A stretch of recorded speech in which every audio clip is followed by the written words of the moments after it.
Hey, have you ever faked being sick to skip school or work?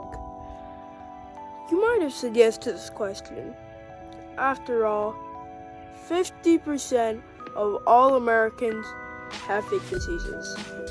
While faking being sick to skip school and or work is a problem, there are other, more severe problems being overlooked, such as people who are clinically diagnosed with factitious disorder and injure themselves all the time without control. I made this video to spread awareness to this problem. I made this video to educate the people.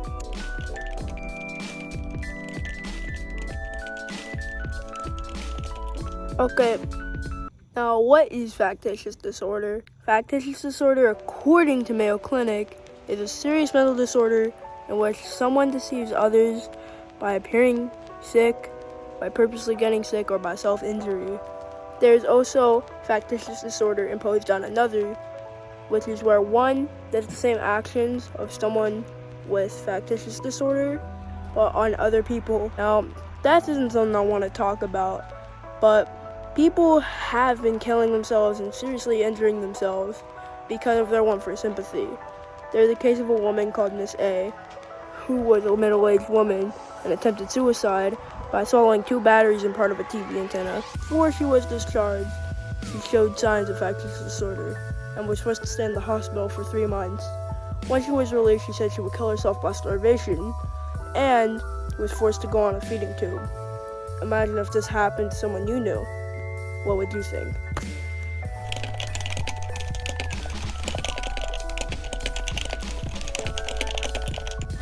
Let's go back to 1998. The New York Times makes an article titled "Faking Pain and Suffering in Internet Support Group." The first paragraph speaks of 3 heart-throbbing stories, one of which was a monk who had taken a vow of poverty and needed treatment for a cancer that was growing rapidly. They all found their way into internet groups for support, only there was a catch. They were faking all their problems. These menaces went on doing these activities for months until they were confronted by the people they fooled. Most of the people they fooled were seriously ill and were speaking of their problems genuinely. Do you want to know why these people did what they did? People wanted attention and sympathy. In fact, most people with factitious disorder want attention and sympathy. These motivations are caused by many different risk factors. One factor is childhood trauma, or problems during childhood.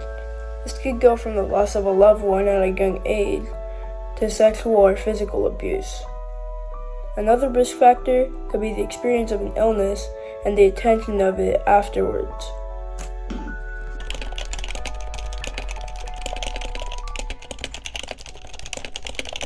Let's start off with the diagnosis and treatment of factitious disorder.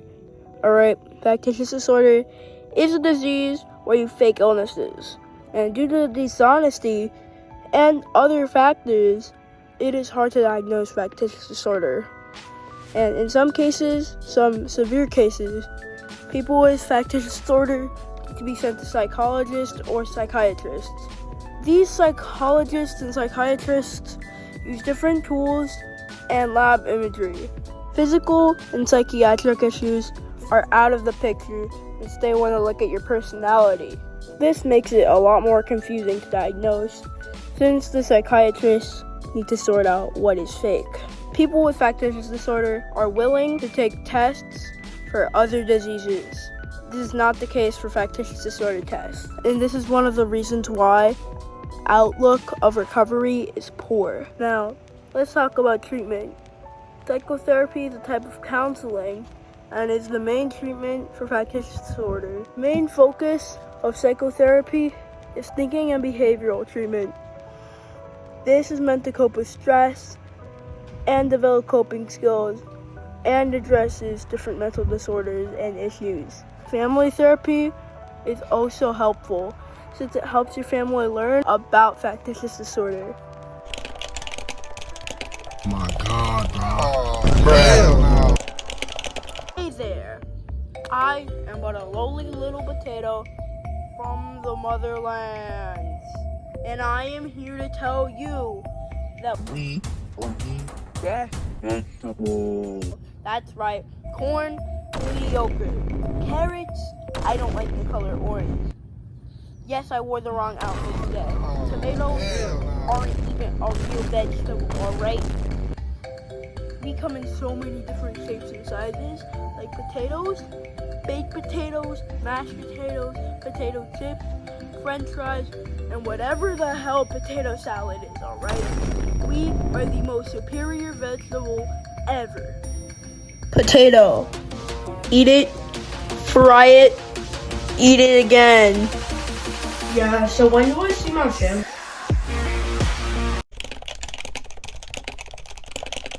Let's go back to July of 2014, when CBS News made a report titled "Social Media Fuels Munchausen by Proxy," experts say.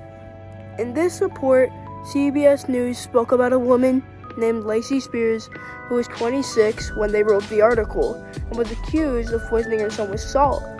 And since her son was in the hospital often, Lacey posted about her son's hospitalizations on MySpace, Facebook, Twitter, and a blog she made. Dr. Mark Feldman says that the internet is contributing to the number of cases in the U.S. at the time. There are multiple other cases of women getting rewarded support for doing similar actions. This behavior was amplified around the world when the COVID-19 outbreak started. And when this started spreading, Dr. Feldman said in another article made by Inside Edition that he saw the cases increase. Motivations for factitious disorder are tension, sympathy, and control. People with factitious disorder by the internet have an easier way to get sympathy. People could just say something similar to, "I have breast cancer," on the internet and not get judged. Because who would think someone would fake something like that on the internet? This is proof that social media has contributed to the number of people getting cases of FDIA and factitious disorder by internet. And these are the reasons I think we should look into more severe problems like this problem with factitious disorders. Looking into this problem shows there are many people who lie their way into sympathy no matter what cost. It shows that factitious disorder is a serious problem. It shows that we should do something about this problem. It shows we should do something to help. Donate to the charities on screen to help people with factitious disorder. Thank you.